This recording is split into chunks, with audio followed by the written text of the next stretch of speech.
You've been in loads of bands before. Loads. Loads of bands, yeah. What's made you do Boy Cried Wolf? Because it's been a while since you've had like a band that you've been a singer. That's right. in. Yeah. I don't know. Right. I was quite inspired from. I was at a real low point when I first got involved playing session guitar. James Bradford asked me to play session guitar on his solo album, The Great Western. And at that point, I'd just been dropped from Sony BMG and a band called The Honeymoon. And I felt pretty beat up by it all, really. Like, I tried to stand up to this major record label, and I thought I was getting involved in something that was going to be very left field and very cool, exactly how I wanted to write it, and how I heard the music that I was writing, and it just didn't turn out that way at all, really. And it was down to the record company. So when we got dropped, I just felt really bullied and chewed and spat out, and being in a band was one of the last things I wanted to do, and I pretty much lost a lot of my inspiration to do that. But then being around someone like James Dean Bradford, and then obviously Nicky and Sean in the Manics, just watching them day to day and how they go about being in a band and what it means to them and everything like that. Just, I started writing. I had my beat up acoustic guitar on the road with me and writing songs, and just, I don't know, it's too good. I met Paul Rawson, who's a guitarist in Boy Cried Wolf, and we just gelled completely, and then just both fell in love with what we were both doing, what he brought to the party in Boy Cried Wolf. And it kind of came about a bit more naturally than a real thought out idea of I'm going to be in a band again. Just pretty much saw all the kind of building blocks to it just kind of built themselves naturally, and then just found myself in a band. Yeah. What's kind of influenced the sound? Because obviously it's quite far restrained from the stuff you've done in the past. Yeah. What's kind of influenced the sound of Boy Cried Wolf? At first it was a want to do something completely different. I was really, because of the Honeymoon and everything else. Hello, Angus Jenner. Because of the tour manager, the Manics. What's the question? The sound. Why is it different? I think at first the sound. I wanted to do something so far removed from anything else I'd done, so I almost went too far, and so I was really into country music and the blues, and thinking I'm going to be this proper blues guitarist. I'm going to really go ahead and be this big singer, and I think I pushed the envelope too far. And even though as fun as it was, and we were pretty stonking live band at that point, there wasn't much heart or not much of my identity and myself in it. And then after spending time with the band, we honed it down to something much more heartfelt and much more personable to us. So I don't know. Yeah.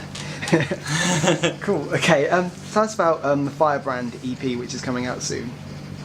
Or the songs on the EP. There's 4 songs on the EP. The Firebrand was the first song, almost like the blueprint for the rest of the EP.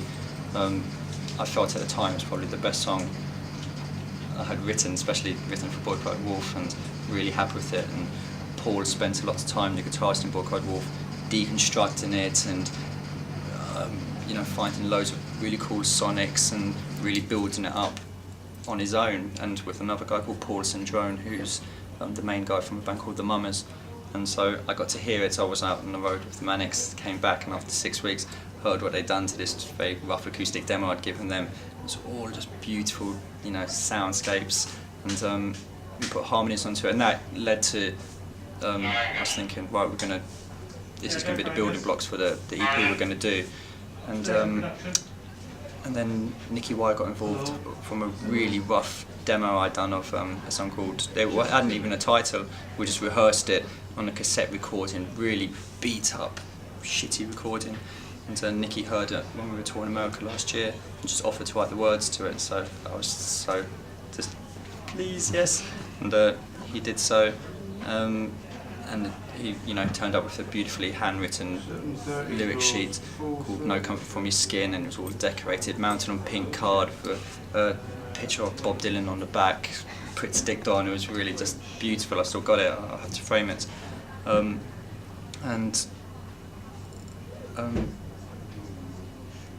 And then that was it, really. And then Struggle for Townfest and Ballad of a Drunk Man, they were the 2 songs that we thought fitted best on that EP.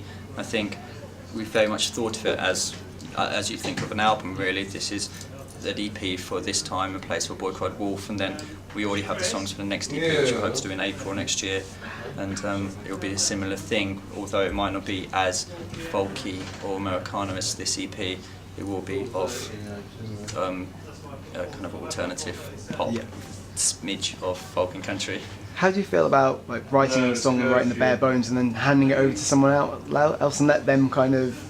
Is it hard to kind of like do that, or is it good having the other people's input?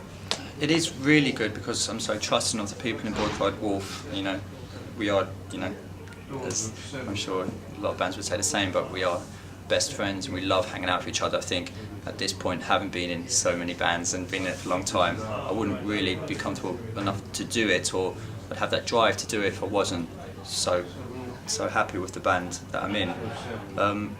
But with Paul again, I am just so trusting, and because I write this song pretty much from start to finish, and I'll have written all the lyrics, which mean a lot to me, so I feel like that is my main part to give. And I've always loved working with producers, for example. I'm much happier letting the producer follow their vision. People like Tony Visconti or Stephen Street, who I worked with in 1313, and knowing that these people are great at what they do, and that maybe I'm not the best at everything, but I want to feel like I'm the best, you know, singer and songwriter. That's my bit. And then